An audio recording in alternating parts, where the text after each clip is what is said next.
Hello and welcome to HistoryPod. On the 2nd of February 1852, the world's first modern public toilets opened in London. Sited next to the Society of Arts at 95 Fleet Street, the toilets were exclusively for men. However, a public toilet for use by ladies was opened just over a week later on the 11th of February at 51 Bedford Street, a mile away.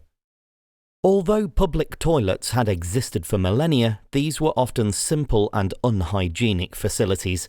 This situation changed in the 19th century with the advent of the water closet.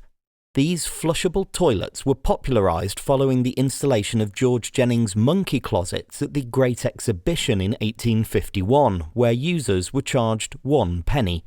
This payment led to the euphemistic phrase, to spend a penny.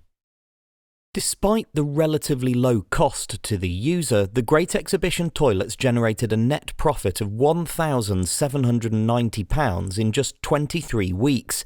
In modern money, that would be well over £100,000. Aware of the potential to generate a new income stream, organisations such as the Society of Arts chose to develop public toilets to cash in on the new invention. Despite their elegant mahogany and brass design and an extensive promotional campaign that featured the distribution of 50,000 handbills alongside an advertisement in the Times newspaper, the toilets actually proved unpopular. It's reported that only 58 people visited them in the first month of opening, leading to the toilets closing down soon afterwards.